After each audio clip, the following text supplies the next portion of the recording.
Hochberg. I am the CTO of Focus Media Group. My partner is Connor Thumser. He is the CFO of Focus Media Group, and today we'll be walking you through the roadmap to the cloud for our company.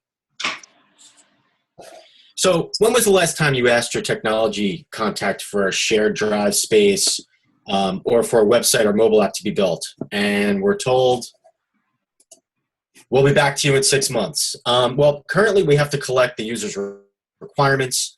We have to send them to our hardware vendor, currently HP or Dell. We have to submit a capital budget request, gain approval. We have to submit the order, receive the order, and then provision the infrastructure. This process can take anywhere from 3 to 6 months, and we are of the belief that it puts us at a competitive disadvantage. So the problem, our revenue is declining as our competition grabs market share. We believe that their use of public cloud gives them a competitive advantage, and our aging data center provides us an opportunity. To pinpoint, we've drastically reduced our revenue over the past 3 fiscal years. Our company, as I said before, is still purchasing traditional infrastructure, where our new competition, Netflix, Hulu, and Amazon, leverage public cloud services. And it takes them under an hour to provision new services, where it takes us months. Our data center is aging. It requires a significant investment, and we believe that we can demonstrate cost avoidance by investing in the public cloud. So the cloud. Public cloud can improve our time to market, it can reduce our costs, and it can improve our users' experience when using our mobile apps and websites. Public cloud is just where another company manages infrastructure in their data center and offers services to manage that infrastructure. In exchange, you pay to use the compute, storage, and network resources on an hourly, daily, monthly, or annual basis. Amazon Web Services and Microsoft Azure are 2 examples of public cloud. So now we're going to walk you through how we intend to leverage public cloud and what that means to you as our board. I'm just going to go through the 3 different cloud delivery models that we will be most likely analyzing for our use. Infrastructure as a service is when you provision your own virtual machines. You configure, patch, and manage them. Typically, it's very flexible, but you do have to manage the capacity yourself. Platform as a service is a production-ready environment that is provisioned for you, and all you do is supply the code. It can be cost-effective if you're disciplined and use a standard framework and tool set to build apps and websites. However, it may not be as customizable, so you really have to be sure that you're selecting the correct platform as a service to use. Software as a service is great for commodity or standard applications such as PeopleSoft or SAP. It should be used when customizations aren't required and where the tool really doesn't give you a competitive advantage in any way. You have to conduct a TCO analysis because most SaaS options are overpriced and very expensive. We will probably start off by leveraging infrastructure as a service and then move towards platform as a service. I'm going to pause here. Are there any questions? Yeah, Keith, I have a quick question. Aren't we concerned with the security on the public cloud? So that's a great question, Connor. Thank you. Security is definitely something that we have to focus on as we start to move towards public cloud. You are leveraging other companies' infrastructure. You have to follow best practices for authentication. You have to encrypt your data both at rest and in transit. And studies show that if you use the services that cloud providers give you to secure your data can actually be more secure than in your own data center. Your engineers tend to follow best practices. They tend to be more vigilant out on the public cloud. And there is a false sense of security when you are hosted in your own data center. And you do get a little sloppy. And so we're looking to improve our security and improve time to market as we start moving towards the cloud.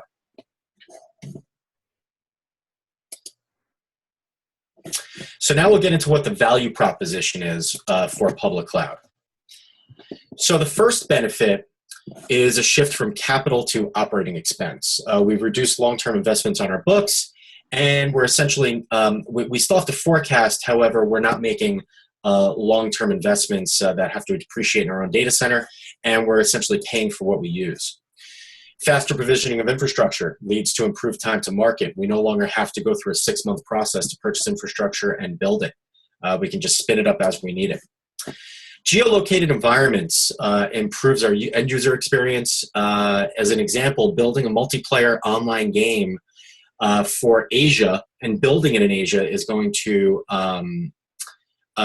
provide for a better end user experience. Additionally, things like desktops, even setting a desktop closer to a developer that we might be working with in Europe, will also make that person more productive and also improve our time to market and our end user experience. So we no longer have to manage our own data center, which requires significant capital investment. Managing our own data center at this point really doesn't do much for our competition, and it is one of the reasons why I think we are losing our market share in our space. And it's great for variable workloads, such as data processing jobs, transcoding jobs, and test environments. Again, you can just spin up what you need. You can test your website or your mobile app. You can run your transcoding job, and instead of running your infrastructure 24/7/365 in your own data center, you're spinning it up, paying for it when you use it, and then spinning it down. So Connor, I'm going to hand it off to you. Okay, thanks, Keith. So in respect to Focus Media Group's financials, one of the first things we decided to do was run a cost comparison analysis to determine whether or not migrating to a public cloud would be a viable option in terms of dollars and cents. Now, although this slide might appear a bit messy to the untrained eye, the most important value in which we determined to be the net present value, or NPV for short, can be found in the lower left-hand corner of this slide. So a move to the public cloud based on our calculations would save Focus Media Group just over $200,000 over a 5-year span versus attempting to try to complete this type of work on premise. Or in short, really this allows Focus Media Group to shift from capital expenses to operating expenses, and that will reduce long-term investments on the books.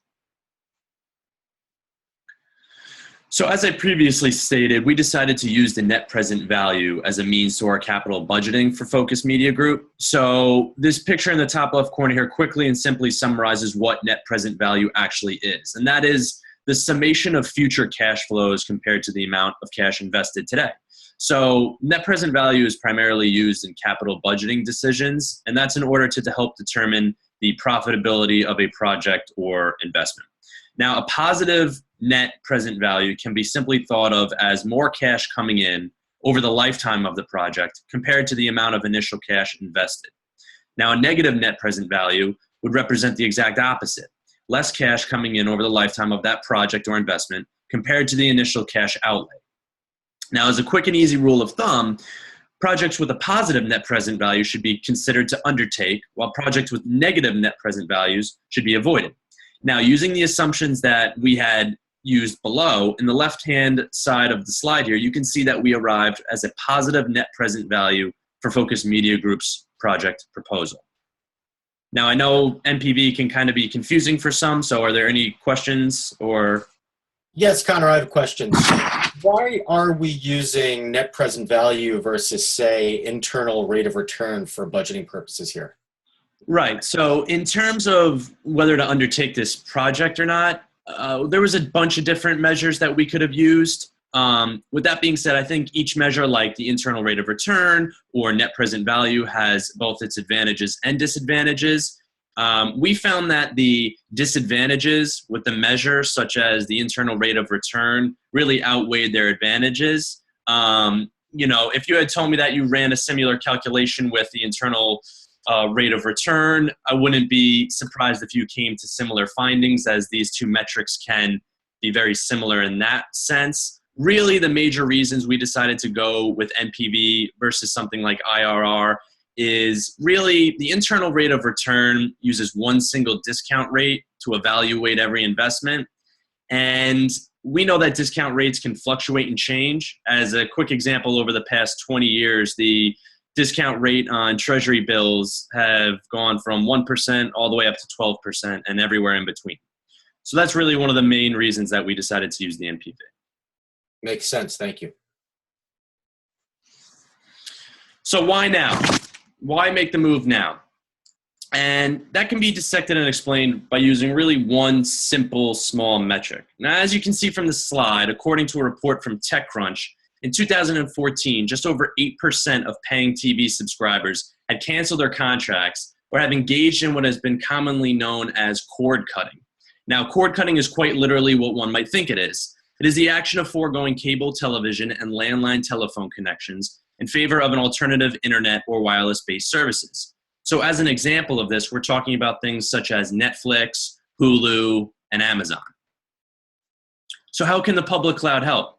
Well, after determining that we wanted to move to the public cloud, we've broken down our three biggest pros with our roadmap that we have dubbed the 3 Cs. So starting with cord cutting, Focus Media Group will be able to quickly build mobile apps that will compete with services such as Netflix, Hulu, and HBO Go by leveraging public cloud services. Our second C, consumer, highlights our objective to boost customer retention and increase advertising revenue from the development of creative applications as we deliver content B2C. Our last C, or cost avoidance, I should say, moving Focus Media Group into a public cloud will allow us to pay for what we use rather than what we actually are paying for. In addition, Focus Media Group will be able to expand comfortably at its own pace, which also can be thought of as bootstrapping. So high-level plan.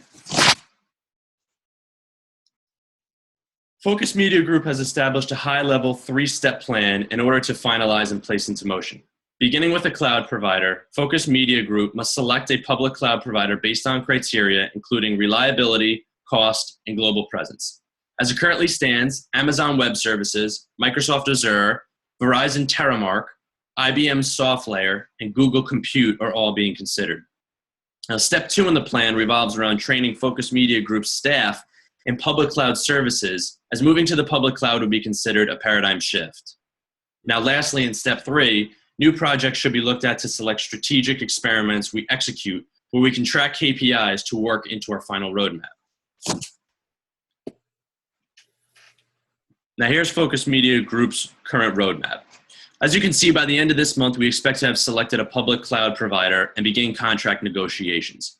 Shortly after finalizing and securing our contracts, Focus Media Group expects to have adequately and professionally trained all employees in the public cloud services by the end of August 2016. Now, looking later into 2016, by the end of October, we expect to have completed proofs of concept on the public cloud, and we'll have subsequently finalized the cloud roadmap and budget for 2017 by the year end. Now, lastly, I'm going to hand it over back to Keith for a few seconds. He's going to go through our next steps. Thank you, Connor.